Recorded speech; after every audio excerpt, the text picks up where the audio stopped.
Okay. So, Bubba, welcome to the Unfiltered Truth. Today on the Unfiltered Truth podcast, we have a legend in Texas basketball, Bubba Jennings. Coach, how are you doing today? I'm doing good. Thanks for having me on today. Yeah, no worries. We love having you on. Tell me a little bit about yourself and a little bit about your career. I know you've spent over 30 years coaching across high school, college, and even Texas Tech University. So, if you don't mind, let's just get started and you can tell me a little bit about you. Absolutely. So I started out as a basketball player. I played high school basketball in Clovis, New Mexico. Really enjoyed playing. My father had been a coach and coached me. He wasn't my actual high school coach, but he taught me the game and taught me how to shoot and taught me all the different factions of the game and everything. And so played there at Clovis High School. Then went on to play at Texas Tech. In 1985 was my senior year. Got drafted by the Mavericks. Went on, didn't make the team there, and went and played overseas in London at Crystal Palace, and really enjoyed that year. That was actually the first year that I ever played with a 3-point line. I'm so old that when I was in high school and college, there was no 3-point line, and I was getting two for those shots out there from the 3-point area. But really enjoyed the opportunity to play with a 3-point line. Had a really good coach that kind of let us play, and didn't have many restrictions on us, and obviously we had a shot clock. We had the international 3-point line, and I ended up averaging 40 points a game over there in the European League. So that was that was a lot of fun. I put up a lot of threes. That's great. You scored over 1,700 points at Texas Tech University. Is that correct? Yes, that's right. Went in when I was being recruited. One of the things that I really wanted to do was to start as a freshman, and so the coach at Texas Tech, Gerald Myers, who's a great coach, he had promised me the chance to start as a freshman, and I actually ended up starting every game that I played in at Texas Tech. And so, anyway, I started as a freshman and got a chance to play in a lot of games, and played with some really good players, and enjoyed that time. While I was playing at Tech, we actually got to play against the greatest player, I think the greatest player that's ever played this game. We played against Michael when he was at North Carolina, and played against Akeem Olajuwon when he was at Houston, and Clyde Drexler and Michael Young and Byron Scott that played for the Lakers. So Coach Myers kind of had a different philosophy. He wanted to play against the really tough teams, and we didn't play many cupcakes, and so it made us tougher, it made us better. We ended up losing a lot of games, but it was a great experience. Yeah, I bet it is. So as you know, as you just said, you guys didn't play any cupcakes. We've sort of set up our post grad over here the same way. We play nothing but nationally ranked post grads and elite high school teams and nationally ranked JUCOs, and we're not supposed to beat a soul. Sometimes we'll beat a college JV pretty good. We do that just to get exposure for our guys. But in general, we're not supposed to win any games. But this year we set some records. We definitely won 20 plus games for the first time in a long time. And so, I feel like getting an elite schedule is starting to help. So it's good I'm glad you know something about that.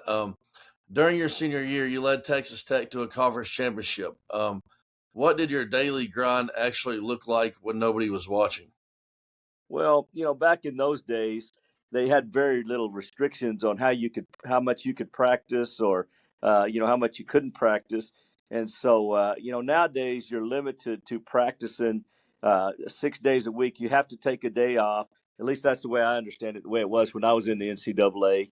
But back then we didn't have any restrictions, and so we practiced most every day. I think some of my teammates and I talked about it, and I think we got 2 days off for the year, one of those days being Christmas Day, and it was a daily grind.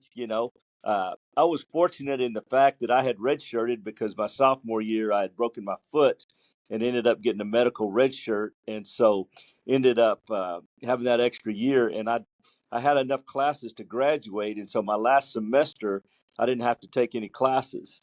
And so I would go to the rec center in the morning. I would shoot free throws and shoot jump shots, and I kind of made it a routine that I had to make 100 free throws in a row before I'd quit every morning. And so I did that, and I worked on my jump shot, and had a really good friend that would skip class and come and rebound for me. Wasn't good for his academics, but it was good for my shooting. And so we do that, and then I'd go to practice, and then after practice, obviously, I'd get up shots after practice as well. So just I always spent a lot of time working on my shot and working on my game and trying to physically, I was 5'10", I weighed 160 pounds. I didn't have the lightning quickness of some guys, and I just had to do the work, to get better and to have a chance to compete at my size. I'm going to bring up something real quick, and then we'll get back to you. I live about 35 minutes from Gate City, Virginia, and that's where Mac McClung played, who played for Right. Texas Tech. He's also a pretty short guy on a pretty rigorous journey right now. How does his journey sort of compare to yours? Of course, back then you didn't have the G League. So, is there any comparisons or anything that comes to mind with your career compared to his when you look at that? Well, really enjoyed having him, at Texas Tech. He's a great player. He's got way more athletic ability than I had. Uh, I think he's on a great journey. I think he has played some NBA basketball this year. Am I correct in saying that? I think you have. I keep up with college more than I do NBA. I do keep up with Mac a little bit, Yeah. but I'm not really sure if how many games he's gotten to play, and I'm pretty sure he has. And I know he set like a lot of records. Really amazing guy, amazing player. Had him over at my practices a few times when I first started our program 10 years ago, and he was pretty good as a senior in high school. Um, I didn't know that he would be on this journey for this long, but it's been pretty amazing. I remember watching him at Texas Tech, just wanting him to play another year there. Yeah, yeah, he was just such a great player, and I was so happy that we had him there at Tech, as part of our program, and just really good athlete. Seemed like a really good person. I never did get the chance to get to know him at all, but really respected the way he played, and like I say, he was way more athletic than I was. My skill level may have been pretty close to his or whatever. I don't know. But I didn't have that athletic ability like he did. Yeah, that's he's special. Looking back, what part of your game would translate best to today's game, and what part wouldn't? Well, the in today's game, it's 3-point shots. It's playing from the perimeter, and then penetrating to the basket with an open lane, and that would have fit in really good, with the way I played. Now, the athletic ability, I feel like the guys are quicker, stronger, faster, jump higher, and all that stuff. I think they have the advantage on me there. Now, when I was playing. We really tried to play really good half court defense. We had a coach that really emphasized that, and we were really good defensively. And I think that would carry over, quite well to today's game. Now, they used a lot more ball screens than what we used back in the day. We were pretty post oriented. We tried to get it into the post and see if we could score there, which is different than most teams play today. And so the game's just changed so much, but I think having the 3-point line would have really helped me out a lot because, I think it spreads the court a little bit. When you have that 3-point line out there, it opens it up and allows for a little more penetration. Yeah, I totally agree. I agree a lot with you on that. So when you look at your transition into coaching, from evolution to be a great player, star player, um, what's your mindset when you go into coaching? Yeah, well, I was fortunate enough to be under really good coaches from the time I played in little league basketball, going through junior high, going into high school, then into college, and the little bit of experience I had as a professional player. I always had really good coaches, and I would pick up different things from them. And to starting out, my little league coach was very disciplined and made us do things right. If we didn't do it right, there was a punishment at the end of it. And same thing in junior high, really good coach, and then a high school coach that let our team play, didn't put any restrictions on us. We played a wide open style of play. We picked up, played full court defense, and really pushed the ball on offense. And then when I got to college, I really learned how to play defense. Gerald Myers is one of the best teachers of man-to-man defense in the country, and a lot of the stuff he did was what Coach Knight did. And so, got a chance to learn all that kind of stuff. And I've always been the guy that's trying to learn as a coach. Even today, I'm an old guy and I'm still a coach, but I'm trying to learn something every day. Tonight, when I watch the Sweet 16 games, I'll find something there and I'll record it on my phone and I'll say, okay, I'm going to put that play in next year with my team or something like that. But I'm just trying to constantly learn, trying to learn the game. What I learned a lot and used a lot this year was we started to use the ball screen, and it was really effective. I hadn't been much of a ball screen guy. I guess going back to what my coach did in college and what Coach Knight did when I was on his staff at Texas Tech, we just didn't use the ball screen, but everybody's using it now, and it's highly, highly effective when executed in the proper way and with great spacing. It's really, really tough to defend. I find the ball screen to be quite irritating. I get quite aggravated. First of all, in post grad, guys don't set the screens properly. So when that happens, then you have two defenders there trying to easily guard one, and then you're having a slash pick and roll that's not with effort and that sort of thing. So I definitely find it irritating at the level I'm coaching at. But you probably have athletes that are more amped to doing what you ask them to do, or they know they're going to be on the bench. In post grad, it's Yeah. just a little bit different. You've coached at high school, college, and you were at Texas Tech. I guess you were under Coach Knight, correct? Right, yeah. So How, what you were just talking about there, you sound exactly like Coach Knight. That's exactly what Coach Knight would say is he didn't like the ball screen because it brought two defenders to the ball. And without the proper execution of that, then it's hard to run it. No, number one, the problem we have kind of with my guys is the setting a good screen. Start out with setting a good screen.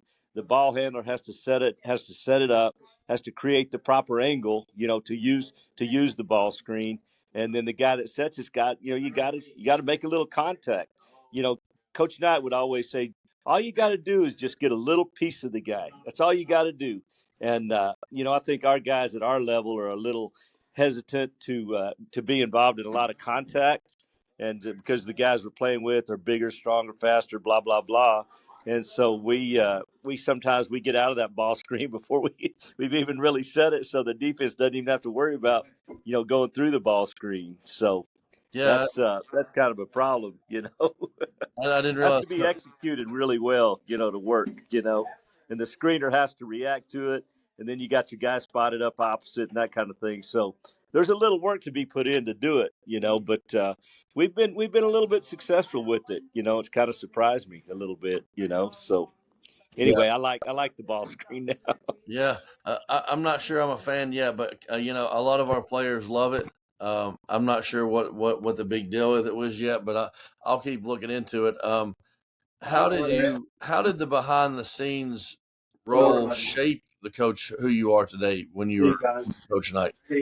Yeah, it was amazing to have a chance to be with him because he's a big video guy, and I was really involved in the video with him, and he and I would watch the tape of the games and the practices, and he would tell me to create these clips for the players and show them to the players, and it was just an outstanding learning opportunity for me, because I got to sit there with Coach Knight and hear his thoughts, and I'd write everything down. I've actually got everything that I wrote down when I was with Coach Knight. I've still got it in some folders, and someday I'm going to get those out and possibly maybe even put a book together. But everything he did, every practice, every quote that he had, I wrote it down. And that's some amazing stuff because he's such a genius on the basketball court, and he keeps everything so simple. The players can understand it so easily, and then of course he was very demanding in in how they executed it on the court. But got to pick up a lot from him and got to learn, on a daily basis, the strategy that he put in effect with our players there at Tech. When did you realize that you're not just a former player and that you're actually a coach now? Okay, that was the hardest thing for me because when I was a player, I thought that coaching was really easy. That I would sit there and I'd watch guys play and stuff, and I was like, well, they're not even being coached and blah blah blah whatever. And then when I got to be a coach and They threw it up on the very first game. I was the JV coach at Clovis, New Mexico, and the ball went up. And I quickly realized that I don't have near as much control sitting over here as a coach as I had as a player.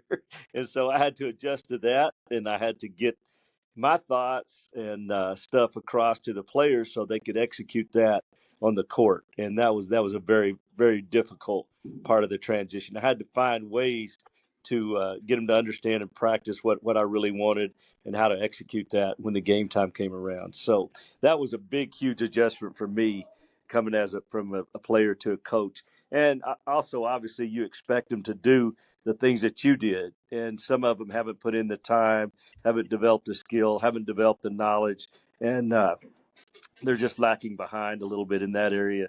So you got to go back and kind of go over those things and try to make it really simple for them.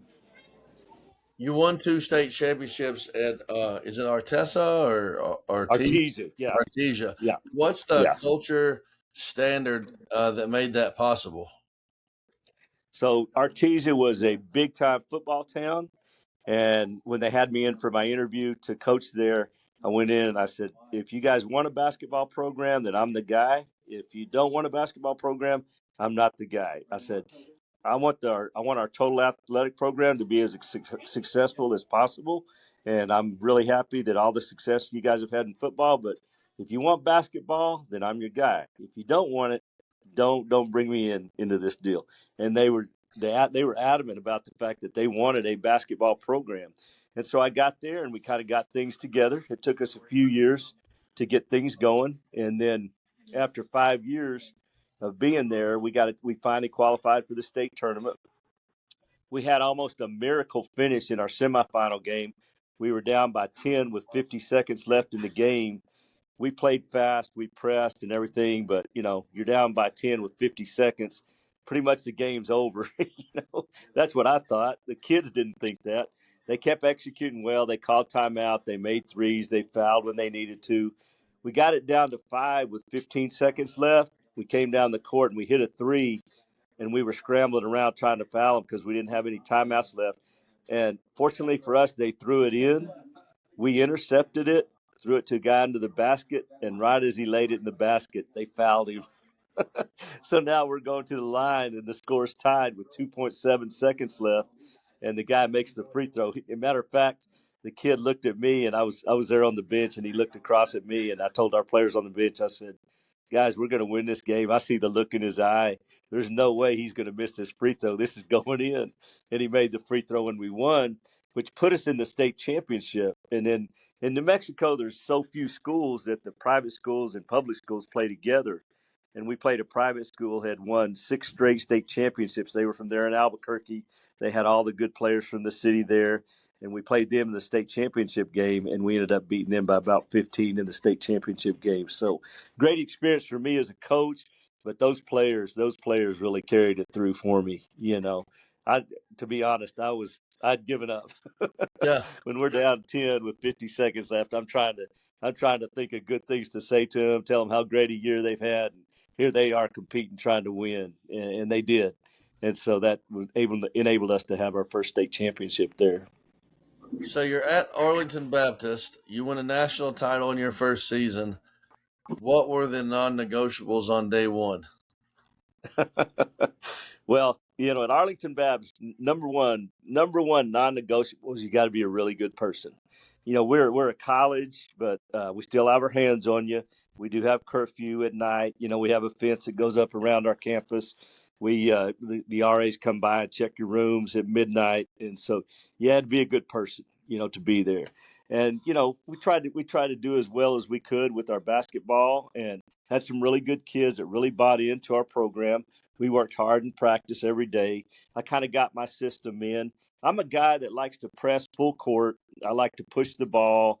I like to create numbers advantages. I like to shoot a lot of open threes. Guys that can shoot it. I like to attack the basket. And I couldn't get in the full court press for whatever reason. The guys didn't really understand it, but they really understood the half court trap really well. So we kind of used the half court trap quite a bit. And the team we played in the national championship game was a team out of California, and a really, really tough team. And guys were a little older and a little more experienced than our guys, but our guys played extremely well and were able to overcome their ability and win that first national championship that we got there that first year. You said that you have to be a really good person. It's funny you bring that up. About 3 months ago, I had a couple guys on my team. They're young, they're a little bit obnoxious, coming into manhood or whatever. And there's a couple in particulars that I just decided to look at them one day, and I had a thought. I said, if you were a good person, you'd be starting, but you're not a good person, so I'm bringing you off the bench. And I don't know if that stuck with one or two of them, but I felt like it did. But I was telling them the honest truth. My coaching staff looked at me like I'd lost my mind. And I was just like, well, it's true. You have to be a good person if you're going to be successful at this or anything.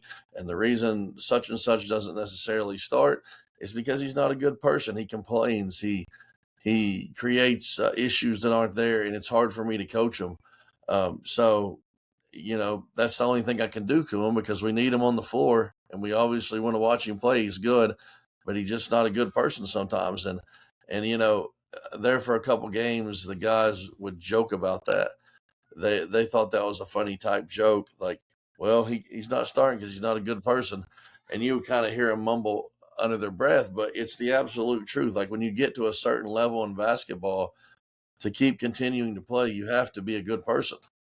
Absolutely, absolutely. I respect you so much for saying that, because there's so much that goes on throughout the country nowadays that the prisoners run the prison, and that's not a good situation. And the kids got to learn that's not going to carry over to any college program. When you get there, you're gonna have to be a good person. You're gonna have to do things right. And I ran into a situation. I had a kid that played on that national championship team, and he was a sophomore. And the next year he came out and really, really good player, but didn't have a motor that ran. Didn't work hard in practice. Didn't make our team better. We weren't a better team with him on the court. And we got into a conference game, and we were down by 10 with him in the game, and I got him out of the game, and then we went up by like 4 or 5. And so anyway, we finished up that year, which ended up being my worst year here. We didn't do well at all, which was my second year. And he was going to be a senior, and he'd been an All-American as a sophomore. He'd been an All-American, and I just came to him in the off season. And I said, you can't play here next year. And he's a really good kid, but he didn't make people on the court better around him. He didn't work hard in practice. He did okay in the games, but we were better off without him. And that's just the way it goes. And he and I have a great relationship. We talk all the time. Even today, he's got a really good job, but just had to make that tough decision that, the team. I always tell my guys, the team is more important than any of us. If I'm gone, the team's still going to be here. If you're gone, the team's still going to be here. The team is the most important thing, and we've all got to do our part in creating the best possible team that we can create. But we want you. We want every one of you. But if you don't buy in, we don't need you. You know, and that goes true from me all the way down to the 15th man on the team. You got to have buy in from everybody, in my opinion. And I know we've just recently had a player sign with you guys, Carter Roop, a fantastic guy. You're going to really love coaching him. 5'10" guy, but he's like a 5'10" Steph Curry on offense. Can score at will from the three, from the mid, from everywhere. But something that you said caught my conversation before you signed him was that you're going to bring everybody in, and then you're going to separate what's what into a varsity team and I guess a developmental team. I've been in post grad now for 10 years since I left King University. King University is a Division II in Bristol, Tennessee / Virginia. And that's where I did a lot of my volunteer assistant coaching and things like that. And we had a developmental team. And one of the things that I've noticed these days when I'm getting kids placed is that a lot of coaches aren't very candid about which team the kids are going to be on. And you'll get a kid placed thinking they're going for varsity, and then the next thing they're on developmental. And I just wanted to tell you that I really appreciated your candidacy in what you told me, because not a lot of coaches do that these days. A lot of times kids are showing up in the gym and there's 30 people there and they don't understand that there's a varsity and there's a developmental, that you're going to have a lot to do with where you're going to be. But at the end of the day, it's a business. We're going to pick who's the top kids for that. And so I really appreciated it. It caught my eye. We don't get that much. Like, a lot of times people will recruit for whatever team or whatever, but that's not necessarily a thing that's discussed. Yeah. One of the things I try to get across to the kids is, on day one, we're going to have 40 guys in here, and every single one of them thinks they're going to be on the varsity team, and we're going to play for 4 or 5 weeks. I'm going to evaluate. I'm going to watch them. They're going to lift weights. They're going to run the hill. And then at the end of that 4 or 5 weeks, we're going to put you where you can have the most success. If that's on the varsity, that's where we're going to put you. If that's on the developmental team, that's where we're going to put you. And there's room to move from one team to the other, because just as coaches, we're just like anybody else. We make mistakes along the way, and if we put you on the red team and you should have been on the blue team, then we're going to move you, and we're just going to try to get you where you can have the most success. That's hard for some to get across to some kids, because their ego, they got to be on the varsity, even if they don't play. I've had kids that, have been on the end of the bench of the varsity, and I've told, hey, you want to play some on the JV? No, coach, I'm okay. I'm okay being on the varsity right here, even though they didn't ever get a chance to play. So it's just a type deal. But we got such good kids here that I love to come to work every single day. I'm an old guy. I'm 64 years old, and everybody says, "How much longer are you going to do this?" And I was like, I'm going to keep doing it till I don't like it anymore. When I don't like it, then I'll quit doing it. But I love it today. I love working with these kids and having the opportunities to meet new kids and have an influence on their lives, and just to, help them out with their life and with their basketball as well.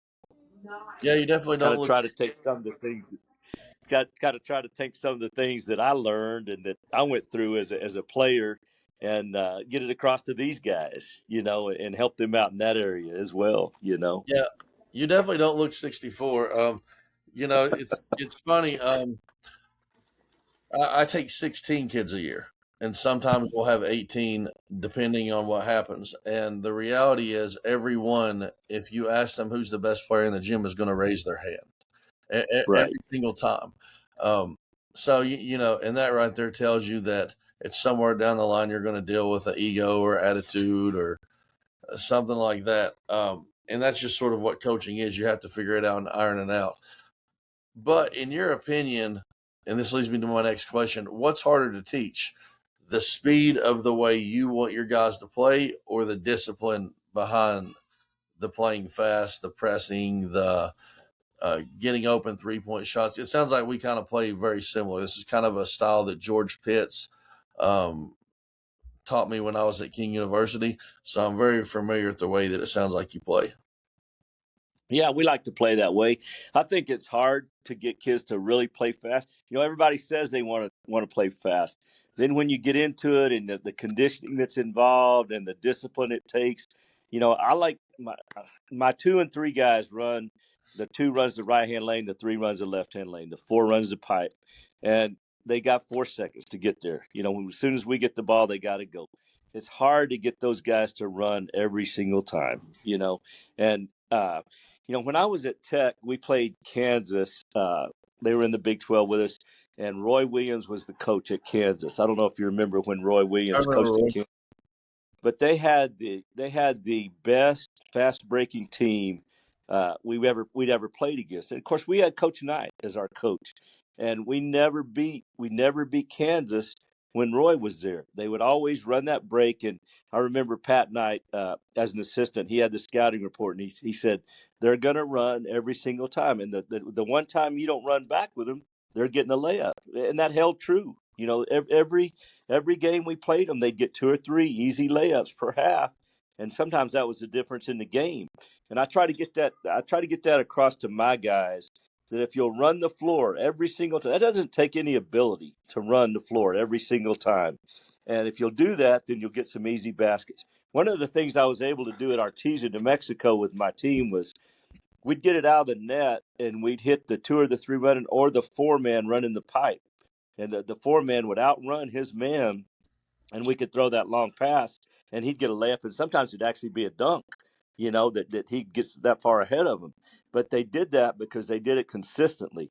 I've struggled to get my guys to throw that long pass and to run that pipe and to be in the right position.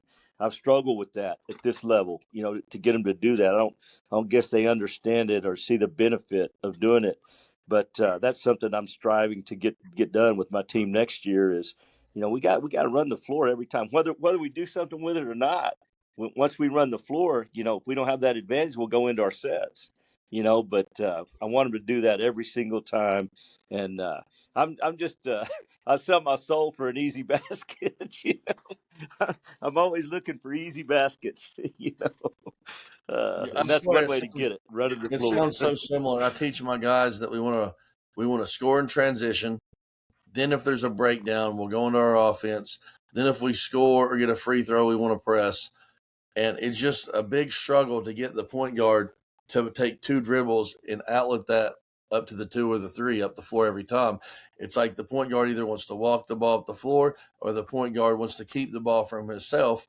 And most time when he keeps it, it's not still transition like you want it to be. And Right. so that's what I've dealt with as a coach. Sort of the last thing I kind of wanted to get your opinion on was what ruins careers more, ego or lack of work? I think it's a combination. If you can get guys to work at it, they're going to get better. Every single guy that I recruit, I look them in the eye and I tell them, you're going to be a better player than what you think you can be. I'm going to make you a better player. If you do what I say, I'm going to make you a better player than what you think you can be. And that's going to create a little conflict sometimes because I can see, I've got enough experience. I can see where you can be with this game. You can't really see that, and I'm going to push you to get there. And sometimes we'll have a little conflict, and that's fine. That's no problem. We'll get it worked out at the end of the day. But that's my goal is for. And one other thing I wanted to say is, at our level, we're non-athletic scholarship. But I tell all my guys, if you come in here and you do really well, somebody will pick you up. And I've had 3 guys that have gone on to get scholarships. And I just had a kid come in today, and he wasn't our best player on the team, but he had some really good games. And he said, "Coach, I've had a couple of Division II teams contact me." And I said, "That's great." I said, "I'll help you all I can."